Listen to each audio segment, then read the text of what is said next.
Hollywood just got hit with a $400 million scandal that's shaking the entertainment world to its core. Blake Lively, Justin Baldoni, Ryan Reynolds, and even Taylor Swift are caught in the crossfire. What started as a simple book-to-film adaptation has spiraled into one of the most shocking legal feuds we've seen in years. And trust me, this story is just getting started. So, how did we get here? It all begins with the best-selling novel It Ends With Us by Colleen Hoover. The book exploded in popularity thanks to TikTok and BookTok communities, and soon Hollywood came calling. Actor and director Justin Baldoni acquired the film rights and announced he'd be producing and starring in the adaptation. Blake Lively later signed on to play the female lead, and everything seemed to be on track for a blockbuster release. But as filming progressed, things began to unravel behind the scenes. According to multiple insiders, creative disagreements between Baldoni and Lively started to build. Reports surfaced that Lively wasn't happy with some of the script rewrites and allegedly pushed for more influence over the final cut. Some even speculated that Ryan Reynolds, Lively's husband and a powerful figure in Hollywood, began exerting pressure on the production team through his and Lively's publicist. At first, it seemed like the kind of tension that's pretty common in the industry, two stars butting heads over creative direction. But then, things escalated. Fast. Justin Baldoni has now filed a $400 million lawsuit against Blake Lively, Ryan Reynolds, and their longtime publicist, alleging defamation and invasion of privacy. According to the complaint, Baldoni claims that a calculated smear campaign was launched to damage his professional reputation and paint him as controlling and incompetent in the eyes of the industry. The lawsuit even accuses Lively's camp of leaking edited on-set audio to make him appear aggressive. And if you thought that was dramatic, there's more. Taylor Swift has been subpoenaed as a witness. Yes, the Taylor Swift. While Swift isn't directly involved in the dispute, she had allowed one of her songs to be licensed for the film's soundtrack. Baldoni's legal team believes she may have knowledge of internal communications or behind-the-scenes tensions that could support his claims. But Swift's team has already pushed back. Her spokesperson released a statement saying she had no involvement beyond the music licensing, and she's being unfairly dragged into a legal battle she has nothing to do with. Still, the subpoena stands, for now. Meanwhile, the film's release has been put on indefinite hold.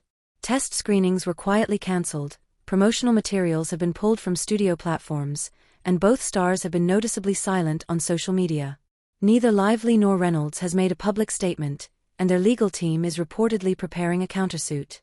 Sources close to Lively claim that Baldoni's lawsuit is completely fabricated, and that she has documentation proving he became increasingly erratic during the final stages of filming.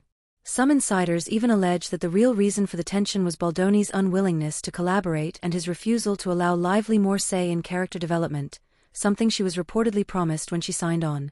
So now the question is, who's telling the truth? What's especially interesting about this case is how it's revealing the underbelly of celebrity partnerships in Hollywood. We often see the polished press tours, the perfectly posed red carpet photos, but this case exposes the raw, messy power dynamics behind the scenes. Is this a case of a rising director being crushed by a more powerful celebrity couple? Or is it an attempt to deflect blame after a chaotic production? The court filings are still coming in, and more revelations are expected in the coming weeks. And let's not forget the $400 million figure. That's not just about reputation.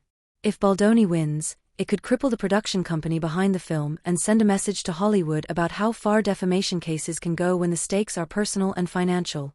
As fans wait for updates, the court of public opinion is already buzzing. Hashtags like #TeamBaldoni and #JusticeForBlake are trending, with supporters on both sides digging up old interviews, behind-the-scenes footage, and even analyzing body language during press events.